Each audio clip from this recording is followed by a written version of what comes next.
Hello everyone, I hope you all are doing good. स्वागत है आपका हमारे इस यूट्यूब चैनल पर। आज हम आप लोगों को इंटीग्रेशन चैप्टर स्टार्ट कराने जा रहे हैं। जैसा कि मैंने अपने इंट्रोडक्शन वीडियो में भी बताया था कि जो हम अपने सिलेबस की स्टार्टिंग करेंगे, जो हम रिवीजन सीरीज का स्टार्टिंग करेंगे, वो हम इंटीग्रेशन चैप्टर से ही करेंगे। तो आज हम स्टार्ट करने जा रहे हैं इंटीग्रेशन चैप्टर नंबर 7। मैं थोड़ा सा एक बार डिटेल में बता दूँ आपको।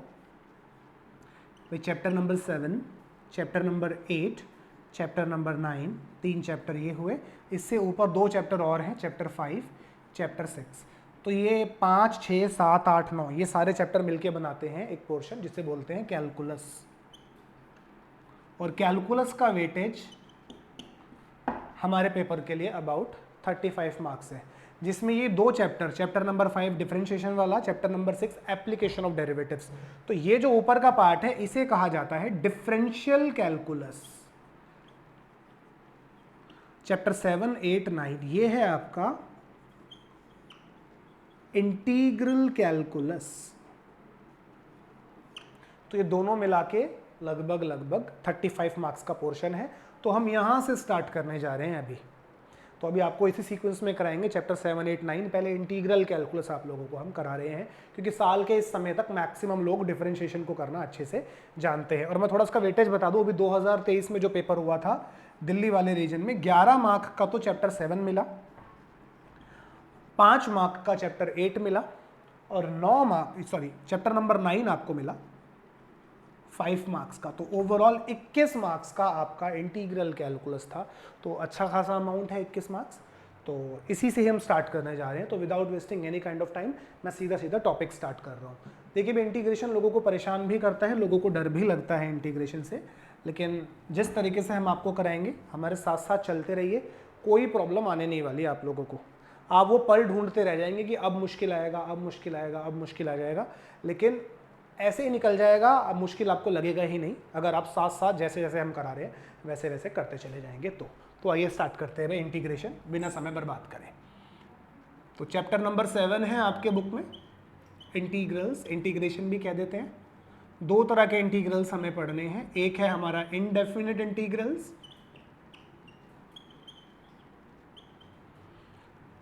Second definite integrals.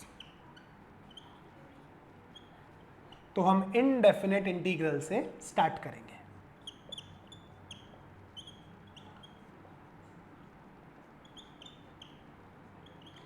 क्या होता है, डेफिनेशन क्या है, सब बताया जाएगा।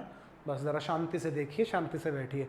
सो we are going to start indefinite integrals. अब इनडेफिनिट इंटीग्रल्स क्या है, कैसे करते हैं, कुछ ज़रा इंपॉर्टेंट बातें देख लीजिए। जैसे मान लीजिए कोई भी फंक्शन है, let F be any function, और आपको उसका इंटीग्रेशन करना है, उसका इंटीग्रेशन निकालना है। तो कैसे करेंगे?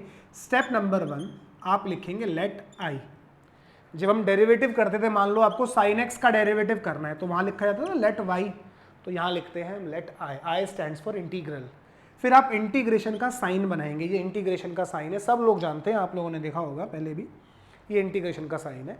जैसे मान लो एफ का इंटीग्रेशन करना, तो मैं लिखूंगा लेट आई बराबर इंटीग्रेशन का साइन बनाऊंगा एफ एक्स डी एक्स। जैसे मान लो मुझे साइन एक्स का इंटीग्रेशन करना है, तो मैं क्या लिखूंगा? लेट आई बराबर इंटीग्रेशन का साइन बनाएंगे साइन एक्स डी एक्स। इस तरीके से लिखा जाता है। अब ये dx क्या बताता है? dx ये बताता है कि ये इंटीग्रेशन किसके रिस्पेक्ट में हो रहा है। तो यहाँ dx लिखा है, यहाँ पे क्या लिखा है? x। तो इसका मतलब ये इंटीग्रेशन x के रिस्पेक्ट में किया जा रहा है। ठीक है, अब मुझे इस फंक्शन का इंटीग्रेशन करना है। थोड़ी देर के लिए मान लीजिए कि जो ये fx है, fx का इंटीग्रेशन gx होता है, मान लो थोड़ी देर के लिए। तो fx का इंटीग्रेशन क्या होता है? gx। तो ये मैंने fx का इंटीग्रेशन कर दिया gx। तो जैसे ही आप fx का इंटीग्रेशन करते हो, आंसर लिखते हो gx, तो इंटीग्रेशन करने के साथ क्या हो जाता है? ये इंटीग्रेशन का साइन और dx हट जाता है, साथ में एक कांस्टेंट ऐड हो जाता है c। ये c क्या है? ये c कांस्टेंट है इंटीग्रेशन का। तो this is constant of integration. क्या है ये, कैसे आता है, क्यों लगाते हैं, सब बताएंगे, समय आने दीजिए। ठीक है, तो जैसे आप किसी फंक्शन का इंटीग्रेशन करेंगे, इंटीग्रेशन करते ही ये दोनों हट जाएंगे, साथ में एक कांस्टेंट c ऐड हो जाएगा। अब एक सबसे इंपॉर्टेंट बात बता दूं मैं, ये बहुत इंपॉर्टेंट चीज है कि आफ्टर इंटीग्रेशन, इंटीग्रेशन करने के बाद always divide by coefficient of x, ये बात याद रखनी है। इंटीग्रेशन करने के बाद हमेशा एक्स के कोफिशिएंट से डिवाइड किया जाता है। अब ये क्या है, क्या चक्कर है ये, अभी समझ नहीं आएगा, आने वाले सेशंस में समझ में आ जाएगा, बहुत डिटेल में बात करनी पड़ेगी तभी समझ में आएगा ये। तो अभी हाल फिलहाल इसको छोड़ दो, लिख लीजिएगा। ठीक है भाई, स्टार्ट करते हैं। अब मैं आपको कुछ फॉर्मूले लिखवा रहा हूं, आप एक बार देखिएगा। ये कुछ फंक्शंस हैं मेरे पास और उनके इंटीग्रल्स मेरे पास अवेलेबल हैं। ठीक है, very first function x to the power n, x to the power n का इंटीग्रेशन क्या होता है, x to the power n plus 1 upon n plus 1 plus C. दूसरा फंक्शन a क्या है, कोई भी एक कांस्टेंट वैल्यू, और किसी भी कांस्टेंट वैल्यू का इंटीग्रेशन क्या होता है, ax प्लस में c। एक एक को अच्छे से डिटेल में देखेंगे, स्क्रीनशॉट लेना है तो ले सकते हैं। अभी फिलहाल इतने ही फॉर्मूले, जैसे जैसे आते रहेंगे ऐड करते रहेंगे इसी के अंदर। मैं ये रब कर रहा हूं भाई, तो ध्यान से देखिएगा, सीखना शुरू करते हैं।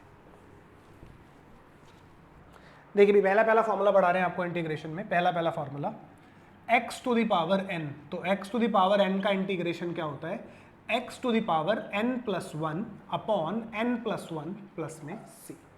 मतलब अगर ऐसा लिख दे कोई कि आपको x8 का इंटीग्रेशन करना, ये तो x का पावर n है, तो इंटीग्रेशन x का power n plus 1 upon n plus 1 plus C, मतलब x का पावर 9/9 प्लस सी।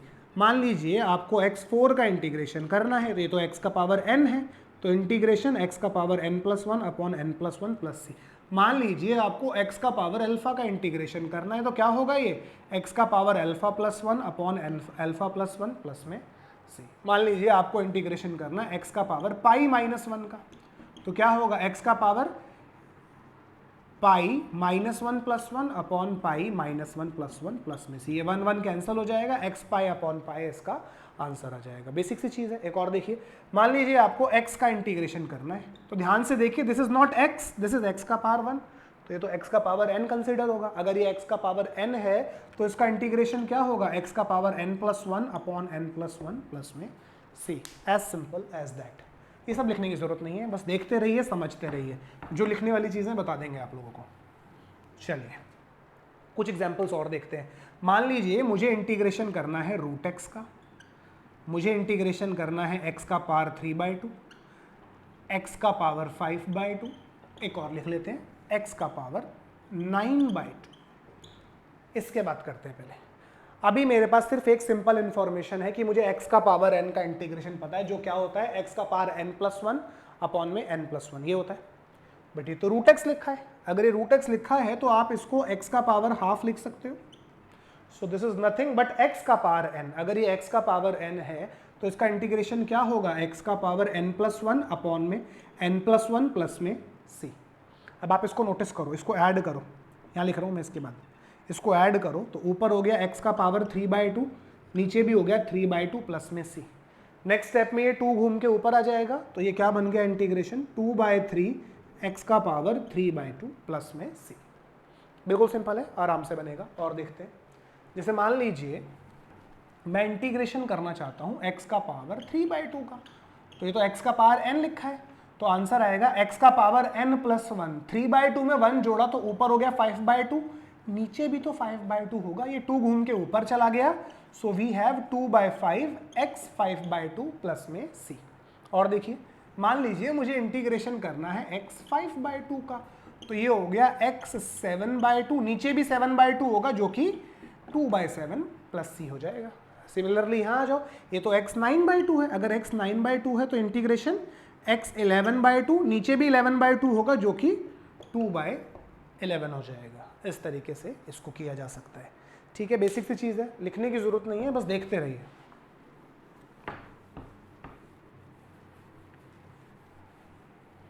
तीन चार एग्जाम्पल्स और लिखवा रहे हैं।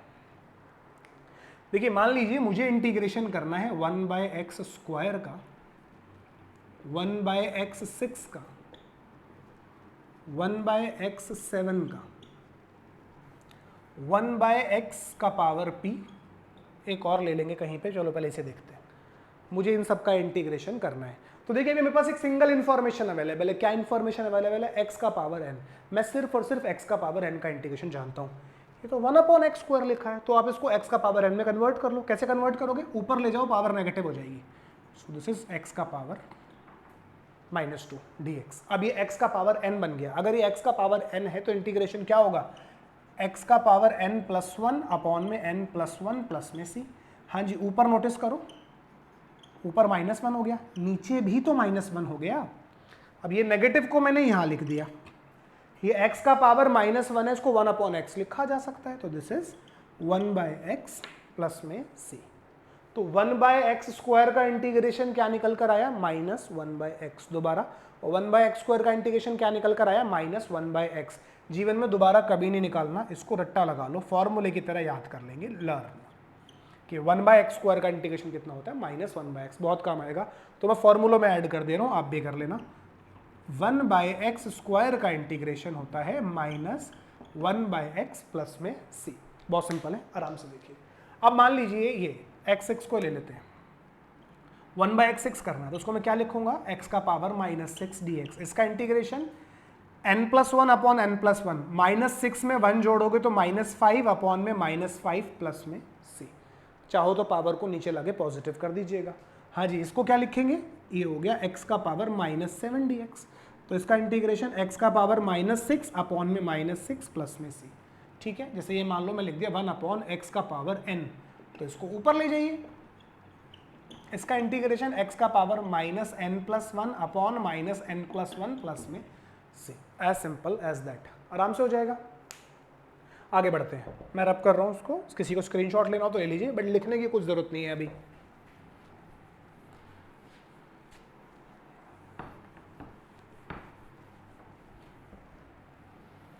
देखिए भाई, मुझे इंटीग्रेशन करना है 1/√x का। एक और ले लेते हैं, मुझे इंटीग्रेशन करना है 1/x का पावर 3/2 का।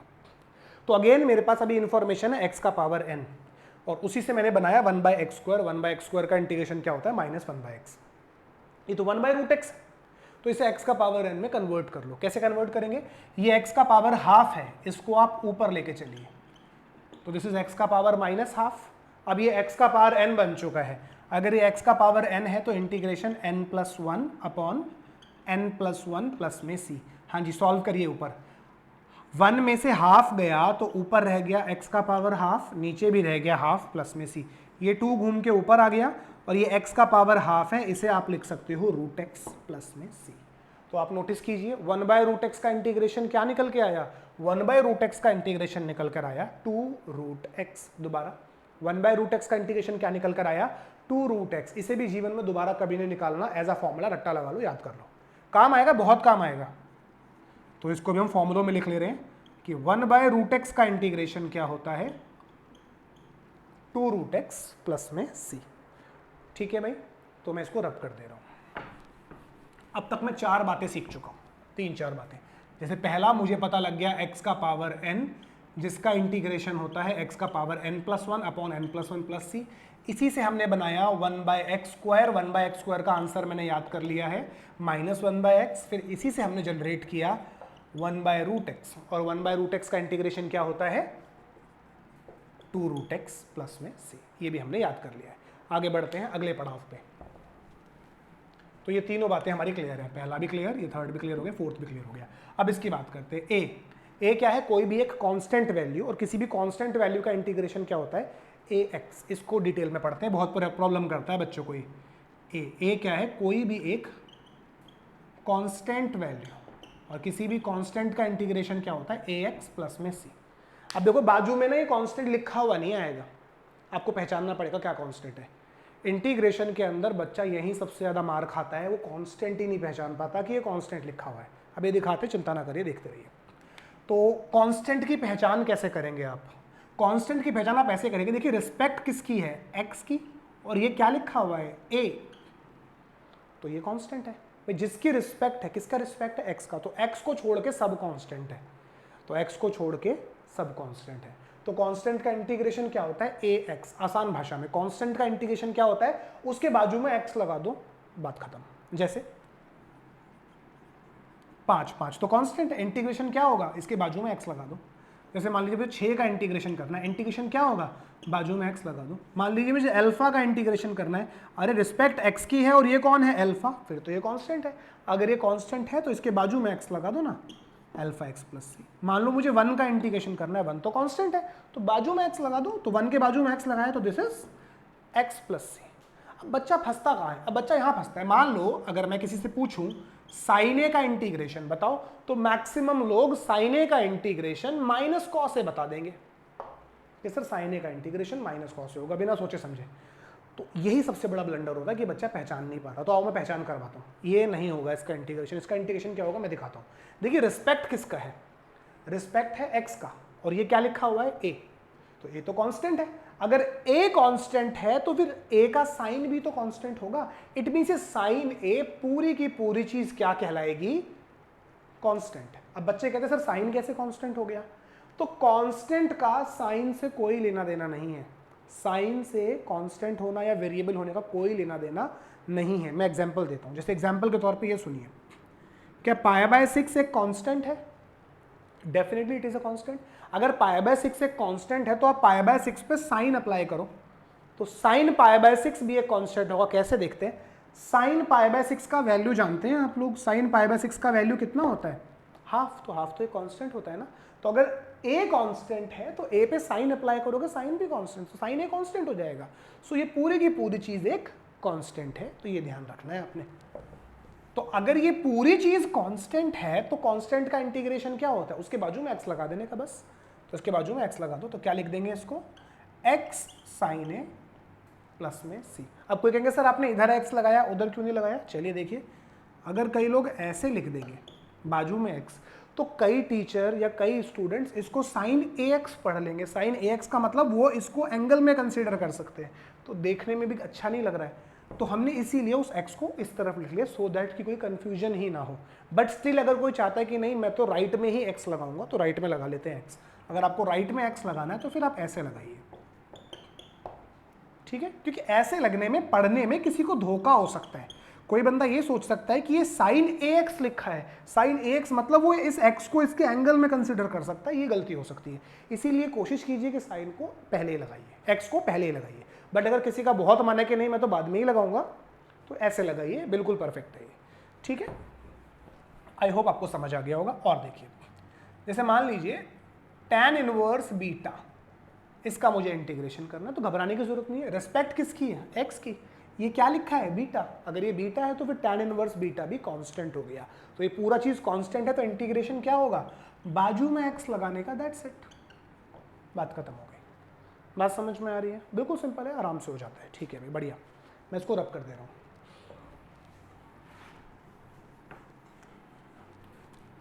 एक छोटी सी चीज और समझ लेते हैं एंड देन फिर हम आगे मूव करते हैं।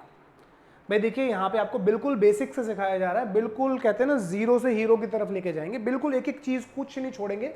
इसीलिए पेशेंस रखना, कई लोगों को लगता है ये तो हमें आता है, ये तो बहुत बेसिक चीज चल रही है, तो बेसिक से ही करा रहे हैं भाई, बिल्कुल बेसिक टू एडवांस, साथ साथ चलते चले जाएंगे। आइए अब एक चीज सुनिए जरा ध्यान से, मान लो मुझे 5x का इंटीग्रेशन करना है, तो 5x का इंटीग्रेशन करेंगे कैसे, ध्यान से सुनना। 5 तो कांस्टेंट है, डेरिवेटिव में भी ऐसे ही करते थे। 5 तो कांस्टेंट है, तो कांस्टेंट को नहीं छेड़ते कभी भी, बाजू वाले का इंटीग्रेशन कर देते हैं। तो 5 के बाजू में कौन बैठा है, x, तो x का मतलब x का पावर 1 है, तो इसका इंटीग्रेशन क्या हो जाएगा, 5x² प्लस में c। मतलब कांस्टेंट को ऐसे ही रखना है, बाजू वाले का इंटीग्रेशन कर दीजिए। जैसे मान लीजिए कोई बोल दे आपसे 3x4, इसका इंटीग्रेशन करना है, तो 3 को नहीं छेड़ना, बाजू वाले का इंटीग्रेशन कर दो, तो बाजू में x4 है जिसका इंटीग्रेशन हो जाएगा x5/5 प्लस में c। बिल्कुल सिंपल है, आराम से हो जाएगा। आइए कुछ बेसिक एग्जांपल्स देखते हैं सो दैट कि हमें क्लैरिटी हो।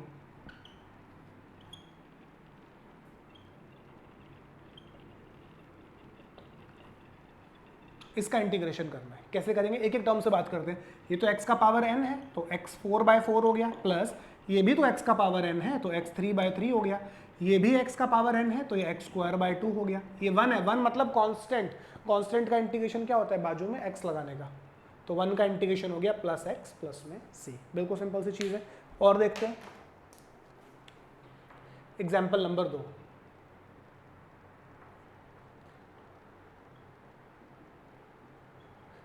हाँ जी, मुझे इसका इंटीग्रेशन करना है, तो ये तो रूट एक्स है, रूट एक्स मतलब एक्स का पावर एन है, एक्स का पावर एन मतलब ये एक्स का पावर हाफ है, एक्स का पावर हाफ का इंटीग्रेशन क्या होगा, एक्स का पावर 3/2 हाफ प्लस 1 और डिवाइडेड बाय 3/2 करोगे तो ये 2/3 हो जाएगा। और ये मैंने अभी फॉर्मूला याद करवाया आपको, ये लिखा 1/√x का इंटीग्रेशन क्या होता है 2√x, so this is 2√x plus में c। थर्ड देख लीजिए,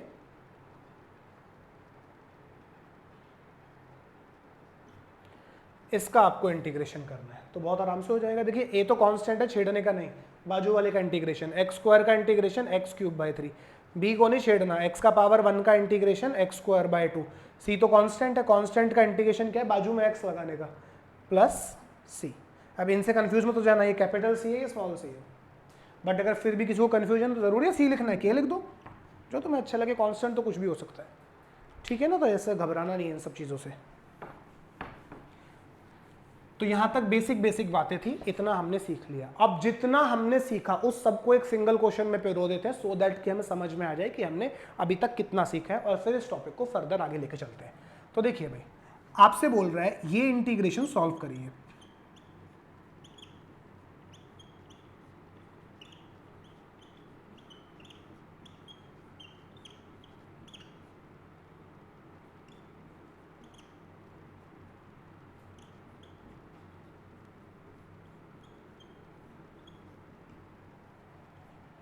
ये इंटीग्रेशन सॉल्व करना है, बहुत आराम से हो जाएगा, एक एक टर्म से आराम से बात करते सब हो जाएगा। देखिए ये तो x का पावर n है, तो इसका इंटीग्रेशन x13/13 प्लस 3 को नहीं छेड़ना, ये x का पावर 9 है, इसका इंटीग्रेशन x10/10 माइनस 5 को नहीं छेड़ेंगे, ये x6 है तो इंटीग्रेशन x7/7, 3 को नहीं छेड़ना, रूट एक्स है, रूट एक्स मतलब x का पावर हाफ है, तो x का पावर हाफ का इंटीग्रेशन x3/2 इंटू 2/3, भाई x3 ऐसा होगा ना, x का पावर 3/2 डिवाइड बाय 3/2, तो ये 2 घूम के ऊपर आ जाएगा, तो ये 2/3 हो जाएगा।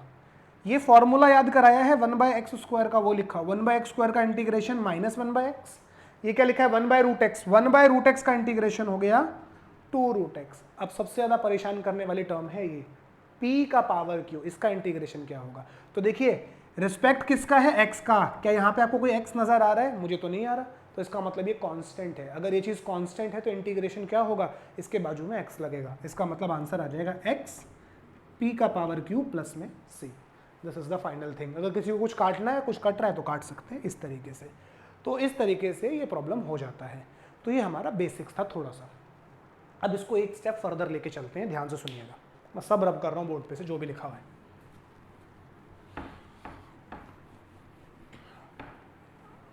अब ध्यान से सुनना, ये सबसे मेजर बात है इंटीग्रेशन की। इंटीग्रेशन के अंदर मल्टीप्लिकेशन और डिवीजन अलाउड नहीं होती। ये क्या मतलब है, इसका मतलब ये है कि इस फॉर्म में या इस फॉर्म में हम इंटीग्रेशन नहीं कर सकते, दिस इज नॉट अलाउड।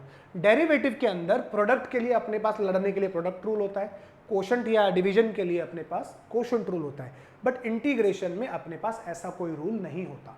तो इस तरह से हम इंटीग्रेशन नहीं कर सकते, मल्टीप्लिकेशन डिवीजन अलाउड नहीं होती। लेकिन बुक के अंदर आप देखोगे सवाल मैक्सिमम मल्टीप्लिकेशन में ही मिलेंगे, मैक्सिमम डिवीजन में ही मिलेंगे, तो उन्हें कैसे करेंगे जब अलाउड नहीं है। तो जब भी क्वेश्चन मल्टीप्लिकेशन या डिवीजन का होगा तो आपको उस सिचुएशन को अवॉइड करना है, उस सिचुएशन से निकलना है। कैसे निकलेंगे, कैसे अवॉइड करेंगे। मान लो मल्टीप्लिकेशन का सवाल है, अभी कर करके दिखाएंगे, चिंता ना करो। मान लो मल्टीप्लिकेशन का सवाल है तो हो सकता है मल्टीप्लाई हो रहा, अगर मल्टीप्लाई नहीं हो रहा होगा तो कोई फॉर्मूला लग रहा होगा, कुछ ना कुछ हो रहा होगा। अभी एग्जांपल्स करेंगे पता लगेगा। अब डिवीजन में बहुत सारी चीजें होती हैं, मान लो डिवाइड का सवाल है, तो इस सिचुएशन से निकलने के लिए आपको डिवाइड करके देखना पड़ सकता है। डिवाइड नहीं कर पा रहे हो तो शायद फैक्टर बन रहे हो, फैक्टर नहीं बनेगा तो कॉमन आएगा, कॉमन नहीं आएगा तो कोई फॉर्मूला बन रहा होगा, फॉर्मूला नहीं बन रहा होगा तो रेशनलाइज हो रहा होगा, ये सब हो रहा होगा। अगर जिस दिन ये सब नहीं होगा उस दिन देखेंगे क्या हो रहा होगा। तो मतलब डिवाइड में डिवाइड, फैक्टर, कॉमन, फॉर्मूला या फिर रेशनलाइज, ये सब हमें करके देखना होता है, उस सिचुएशन से बाहर आना होता है। क्योंकि डिवीजन उस फॉर्म में आप इंटीग्रेशन नहीं कर सकते, जो फॉर्म्स आपको नोन है उन्हीं फॉर्म्स में आप इंटीग्रेशन कर पाओगे। अभी आपको एग्जांपल दिखाते हैं कैसे। देखिए पहला सवाल बहुत आराम से करेंगे, देखो मैं बिल्कुल तरीके से लिख रहा हूं जैसे एग्जाम में लिखते हैं। पहला सवाल, आई हाँ जी, ये तो प्रोडक्ट है, इस फॉर्म में तो आप इंटीग्रेशन नहीं कर पाओगे, तो क्या करेंगे, तो मल्टीप्लाई करो ना अंदर। मल्टीप्लाई करा तो पहला नंबर बन गया एक्स क्यूब, दूसरा नंबर बन गया आपका एक्स स्क्वायर। अब तो इजीली इंटीग्रेट कर सकते हैं, अब तो हमारी जानी पहचानी चीजें बन गई। ये आपका x का पावर n है, मतलब ये हो गया आपका x 4/4, ये भी x का पावर n है, ये हो गया आपका x 3/3 प्लस में c। दूसरा देखो,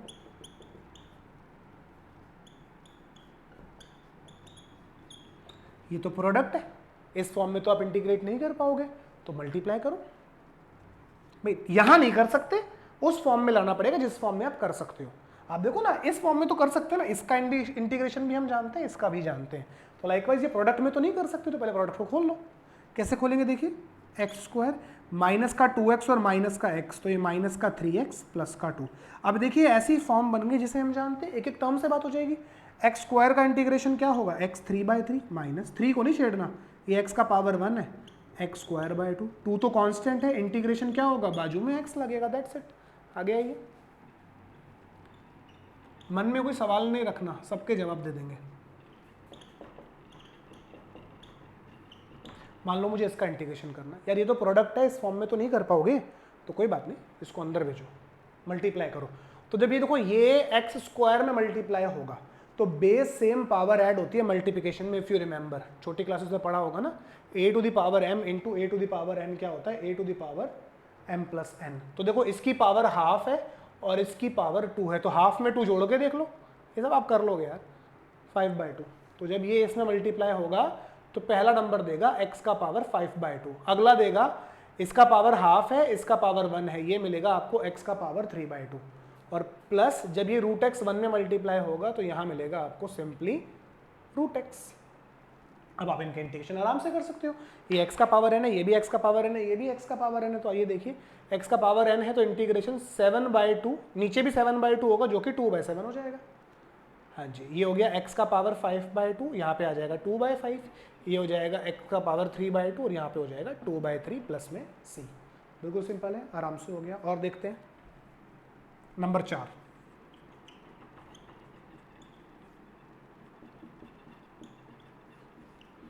ये तो भाई प्रोडक्ट है, इस फॉर्म में तो आप इंटीग्रेशन नहीं कर पाओगे, तो प्रोडक्ट को खोल दो ना, इसे अंदर भेजो। जब ये अंदर गया so we have root x minus 1, verify करो, जल्दी से वेरीफाई करो, परफेक्ट है।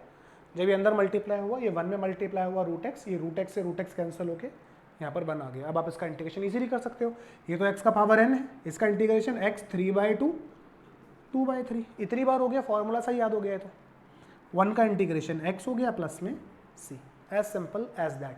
स्क्रीनशॉट लेना चाहें तो ले सकते हैं। अब इतने सवालों को देख के मन में सवाल आता है कि सर ऐसे तो सारे मल्टीप्लाई हो जाएंगे, ऐसे तो सभी हो जाएगा क्वेश्चन, इसमें मुश्किल क्या है, मैं दिखाता हूँ। मान लो मैं ऐसा लिख दूँ x sin x, मान लीजिए ऐसा लिख दिया, तो ये तो प्रोडक्ट है, इस फॉर्म में तो इंटीग्रेशन नहीं कर सकते, जब तक ये फॉर्म नहीं हटेगी आप इंटीग्रेशन नहीं कर पाओगे। तो इसे कैसे मल्टीप्लाई करोगे, तो ऑलरेडी मल्टीप्लाइड है ना, इससे तो मल्टीप्लाई नहीं कर सकते, ना कोई फॉर्मूला बन रहा है, मतलब हमारे यहाँ पे अब हाथ बंध गए। अब इस फॉर्म को हम अवॉइड नहीं कर सकते, इस प्रोडक्ट को तोड़ नहीं सकते, तो इसको हम आज कर भी नहीं सकते, आएगा थोड़े दिनों बाद आएगा, पता लग जाएगा कैसे होगा। ये मैंने उस सवाल का जवाब दिया है कि बच्चे कहते हैं सर ऐसे तो सारे ही मल्टीप्लाई हो जाएंगे, सारे कहाँ हो रहे हैं मल्टीप्लाई, चेक कर लो। चलो मैं और दिखा देता हूँ,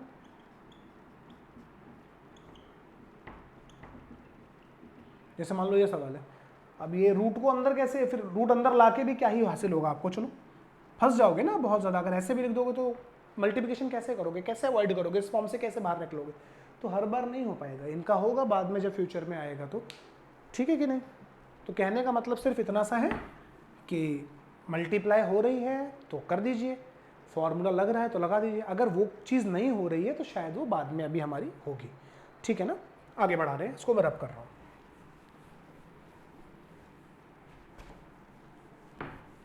देखिए भाई, just a minute,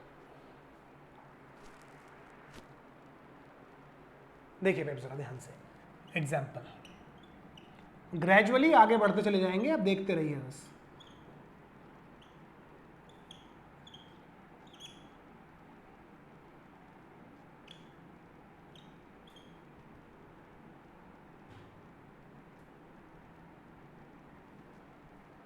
this is the thing,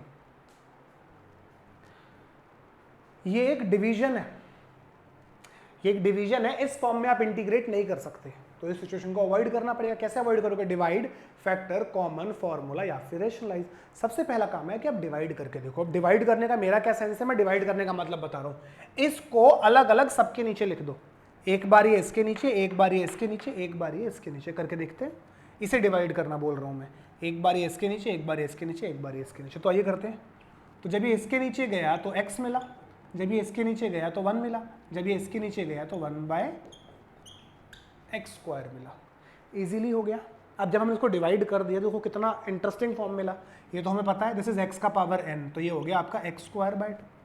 ये 1 है, 1 का इंटीग्रेशन होता है x, ये 1/x² है, इसका इंटीग्रेशन होता है -1/x प्लस में c। आराम से हो जाएगा, देखिए कितना आराम से हो गया। और देखते हैं दूसरा एग्जाम्पल।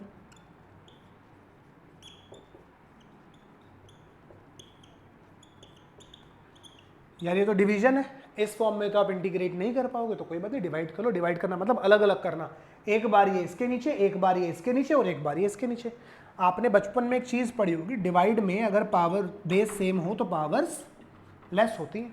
तो उसका पावर 2 है, इसका पावर हाफ है, तो x का पावर 2 अपॉन x का पावर हाफ, तो 2 में से हाफ माइनस करना पड़ेगा, तो x का पावर 3/2 बचेगा। तो जब ये इसके नीचे जाएगा तो यहाँ क्या बचेगा, x का पावर 3/2 प्लस 2 को नहीं छेड़ना, ये x का पावर 1 है, ये x का पावर हाफ है, एक माइनस हो गई तो हाफ बच गया। And this is 1/√x dx। Easily हो रहा है। अब ये x का पावर n है, इंटीग्रेशन x का पावर n प्लस मतलब 5/2 बाजू में आ जाएगा 2/5, 2 को नहीं छेड़ना। ये x का पावर हाफ है, तो x का पावर 3/2 बाजू में आ जाएगा 2/3। ये तो 1/√x है, फॉर्मूला याद कर रखा है हमने, 1/√x का इंटीग्रेशन 2√x प्लस में c। As simple as that, आराम से हो जाएगा। और देखते हैं, देखिए भाई, देखिए अगला सवाल। आपको देखते ही पता लग जाएगा क्या करना है, बट आपको देखते ही पता नहीं लगाना है, पूरा प्रोसेस करना है, माइंड में पूरा प्रोसेस करना है, ठीक है। हालांकि देखते ही पता लग रहा है क्या हो रहा है। देखो ये डिवीजन है, इस फॉर्म में तो इंटीग्रेट नहीं कर सकते। अगर इस फॉर्म में इंटीग्रेट नहीं कर सकते तो हमें 4-5 चीजें टेस्ट करनी पड़ती हैं। डिवाइड करके देखते हैं, जो कि हम पिछले क्वेश्चन में कर रहे थे। डिवाइड नहीं हो रहा होगा तो फैक्टर बनेंगे, फैक्टर नहीं बन रहा हो तो कोई फॉर्मूला बनेगा, फॉर्मूला नहीं बन रहा होगा तो शायद कुछ कॉमन आ रहा होगा, कॉमन नहीं आ रहा होगा तो शायद रेशनलाइज हो रहा होगा, और जिस दिन रेशनलाइज वगैरह भी नहीं हो रहा होगा, सारी चीजें नहीं हो रही होंगी, उस दिन कुछ और होगा, तब देखेंगे। तो अभी हाल फिलहाल अगर मैं इसको डिवाइड करके देखूं तो डिवाइड का कोई बेनिफिट नहीं है, आप नोटिस करिए। अगर मैं इसको अलग अलग कर दूं तो अलग अलग करके मुझे कुछ बेनिफिट थोड़ी हो रहा है। आप देखिए ना, इससे भी नहीं जीत सकता मैं और इससे भी नहीं, ये तो फिर डिवीजन आ जाएगी। तो मतलब डिवाइड करके कोई फायदा नहीं, जैसे यहाँ पे था अलग अलग करके कुछ बेनिफिट हो रहा था, मगर मुझे डिवाइड से ऊपर उठ के कुछ सोचना पड़ेगा। तो आप नोटिस करो, ऊपर फैक्टराइज हो रही है, ऊपर वाली टर्म a² माइनस b² बन रहा है, तो ऊपर हो गया a plus B, a minus B, और नीचे है आपका x माइनस 1। इसका बेनिफिट, ये दोनों टर्म्स कैंसिल हो गई, so we left with x plus 1। अभी x का पावर n है तो इंटीग्रेशन x²/2, ये 1 है, इंटीग्रेशन x प्लस में c। बहुत आराम से हो जाएगा। आगे बढ़ते हैं और देखिए,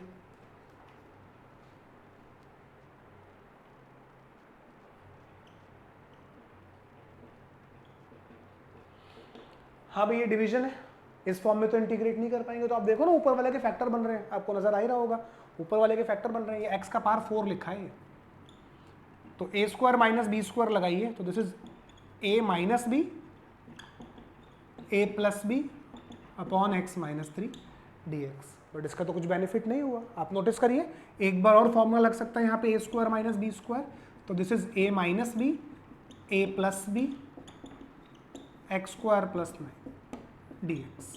ये दोनों कैंसल हो गए, क्या बचा, यहाँ बचा x प्लस 3, और यहाँ क्या रह गया, अरे ये तो प्रोडक्ट है, अगर प्रोडक्ट है तो मल्टीप्लाई करो, क्योंकि इस फॉर्म में भी तो इंटीग्रेट नहीं कर सकते ना। अब ये ब्रैकेट आराम से खोला जा सकता है, तो खोले ब्रैकेट को, कितना आ गया, x³ plus 9x plus 3x² plus 27 dx। अब एक एक टर्म को पकड़ के उसका इंटीग्रेशन कर देते हैं। आइए, x का पावर 3 इंटीग्रेशन हो गया x4/4, 9 को नहीं छेड़ना, ये x का पावर n है, इंटीग्रेशन x²/2, 3 को नहीं छेड़ेंगे, x² का इंटीग्रेशन x³/3, 27 का इंटीग्रेशन होगा 27x, क्योंकि 27 एक कांस्टेंट है, बाजू में x लगेगा। 3 से 3 कैंसिल करो, रिमेनिंग चीज आपका आंसर है। बहुत आराम से बनेगा, स्क्रीनशॉट लेना हो तो ले सकते हो, हटा रहा हूं मैं इसको।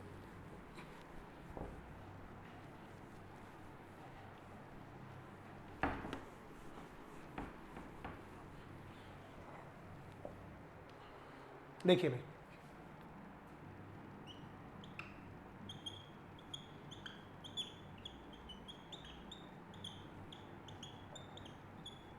हाँ जी ये डिवीजन है, इस फॉर्म में तो आप इंटीग्रेट नहीं कर पाओगे, तो इस डिवीजन को अवॉइड करने की कोशिश करो। Divide factor common formula rationalise कुछ तो बनता होगा। आप नोटिस करो ना, ऊपर मिडिल टर्म स्प्लिट हो रही है, अगर आप चेक करो तो ऊपर मिडिल टर्म स्प्लिट हो रही है, तो मल्टीप्लाई करोगे 6 और जोड़ो तो 5, तो ऐसे फैक्टर एक 3 और 2 होते हैं मेरे ख्याल से। तो ऊपर वाले के फैक्टर अगर आप देखोगे तो x-3 और x-2 होते हैं। इसका बेनिफिट x-2 से x-2 वैनिश हो जाएगा, we left with x-3 only, ये तो x का पावर n है, integration x² minus 3x plus में c, बहुत आराम से हो जाएगा इजीली। और देखिए एक आधा एग्जांपल,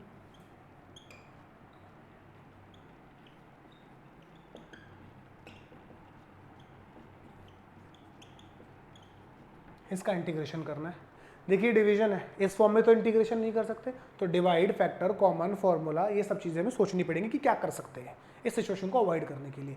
तो आप देखिए जरा ध्यान से, ऊपर ध्यान से देखिएगा, इस टर्म में से आप x² कॉमन निकाल सकते हो, तो क्या बचा यहाँ पे x+1, यहाँ से आप +1 कॉमन निकाल सकते हो, तो क्या बचा x+1, नीचे क्या रह गया x+1। आप ऊपर न्यूमरेटर में ध्यान से देखिए, x+1 कॉमन आ रहा है, क्या रह गया भाई x²+1, नीचे क्या लिखा है x+1, x+1 से x+1 वैनिश हो गया, क्या बचा x²+1, तो x² का इंटीग्रेशन हो गया x³ 3, 1 का इंटीग्रेशन हो गया +x प्लस में c।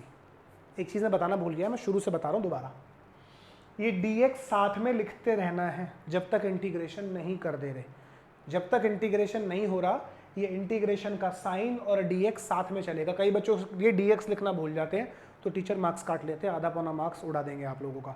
और जैसे ही जिस पल आप इंटीग्रेशन कर दो, जैसे अब आपने इसके नेक्स्ट स्टेप में इंटीग्रेशन करा, तो इंटीग्रेशन करते ही ये दोनों रिमूव हो जाएंगे और एक कांस्टेंट सी ऐड हो जाएगा, ये बात याद रखना। जैसे यहाँ पे भी देख लो, जब तक मैं इंटीग्रेशन नहीं कर रहा हूँ, जब तक मैं सिंप्लीफिकेशन कर रहा हूँ, ये dx और ये इंटीग्रेशन का साइन साथ साथ चलता रहेगा, यहां तक चला, और जिस पल मैंने इंटीग्रेशन कर दिया तुरंत ये दोनों हट जाएंगे और साथ में एक कांस्टेंट सी ऐड हो जाएगा। तो ये बात आपको याद रखनी है, ठीक है, स्क्रीनशॉट ले सकते हो, बुक के सवाल है।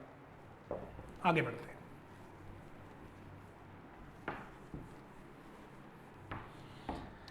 देखिए भाई ये दो फॉर्मूले लिख रहा हूं, बच्चे वाकिफ नहीं रहते इनसे, मैक्सिमम लोगों को नहीं पता होते, तो मैं बता दे रहा हूं।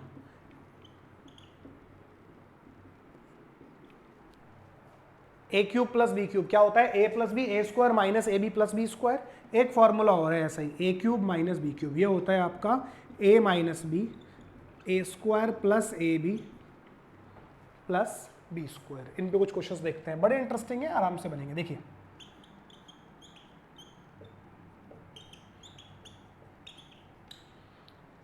दिस इज द थिंग भाई, डिवीजन है, इस फॉर्म में तो इंटीग्रेट नहीं कर पाओगे, तो divide factor common formula rationalise ये सब सोचना पड़ता है मुझे। तो आप नोटिस करो ऊपर क्या लिखा है, ऊपर लिखा है a³ और ये 1 नहीं है, 1 का क्यूब है ना, 1³ इज 1, तो ऊपर a³ प्लस b³ लिखा है। अगर ऊपर a³ प्लस b³ लिखा है तो क्या होगा इसका integration, a plus B a² minus ab plus का b², और नीचे आएगा आपका x+1। ऐसा करने का बेनिफिट, ये दोनों कैंसिल हो गए, क्या रह गया, ये टर्म बचा। एक एक टर्म से बात करता हूँ।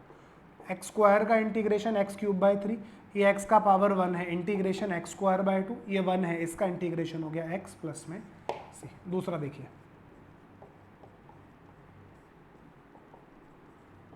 हाँ जी ऊपर x³ माइनस 64 है, तो a³ माइनस b³ लगा लेते हैं, तो ये 4 का क्यूब है, अगर आप ध्यान से देख पा रहे हैं तो फॉर्मूला हो गया a minus B a² plus ab plus b²। नीचे क्या लिखा हुआ है, नीचे है आपका x माइनस 4 dx, ये दोनों कैंसिल हो गए, x² का इंटीग्रेशन x³/3, 4 को नहीं छेड़ना, ये x का पावर 1 है, इंटीग्रेशन x²/2, 16 का इंटीग्रेशन हो गया 16x प्लस में c, जो कटता है वो काट दो, ये कैंसिल हो रहा है तो इसे कैंसिल कर सकते हैं। तो इस तरीके से ये आप बनाना। अब आप देखिए जितना हमने सीखा उसको समराइज करते हैं फटाफट से। मैं एक छोटा सा, मैंने बहुत सारी चीज़ें आपको सिखाई हैं, एक छोटा सा एग्जांपल मैं आप लोगों के लिए यहाँ पे लिख रहा हूँ, आप लोग ईमानदारी से ट्राई करिए और अपने आप मन से इसका आंसर निकालने की कोशिश कीजिए। हार्डली 3-4 सेकंड में मैं ही बता दूंगा।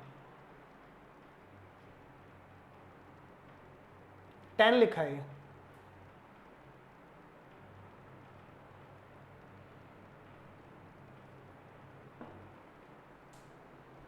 2 से 3 सेकंड है आपके पास, आप सोच के देखिए कि किस लेवल पे एग्जामिनर हमें लेके जाना चाहता है, किस लेवल के क्वेश्चंस पूछना चाहता है। हम सीख तो लेते हैं ऐसी बेसिक बेसिक चीज़ों में मार खाते हैं। आप 2-3 सेकंड लगाइए और आप इसका मुझे इंटीग्रेशन सोच के देखिए कितना आता होगा।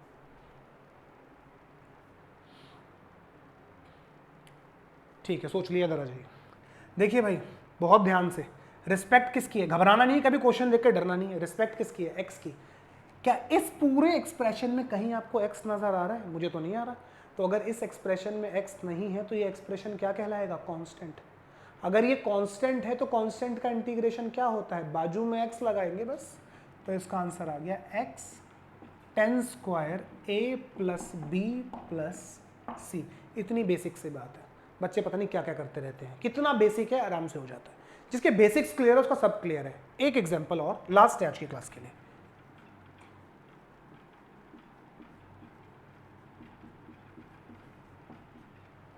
अनाप शनाप नहीं बोलना, आप अपना सोच लीजिए क्या इसका आंसर आएगा। थोड़ा सा अच्छा लिख देता हूं आपको ताकि समझ आए। ये एक्स लिखा है, सोच लीजिए सोच लीजिए।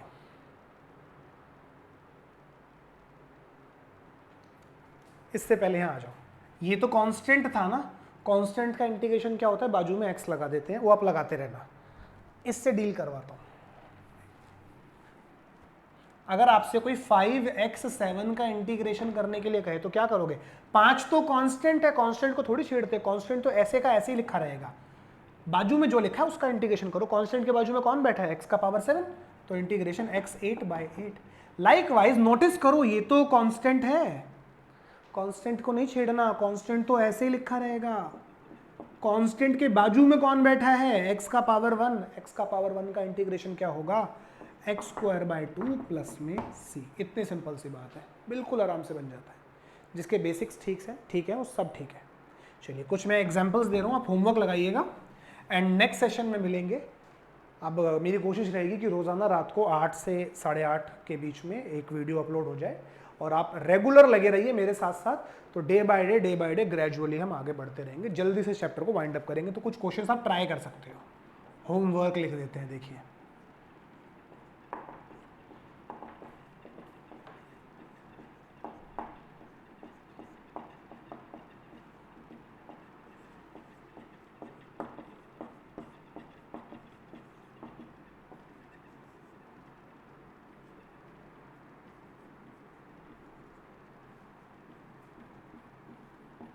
ठीक है भाई, इतना कर लीजिएगा। तो अभी वाले सेशन के लिए सिर्फ इतना ही, मिलते हैं आप लोगों से नेक्स्ट सेशन में।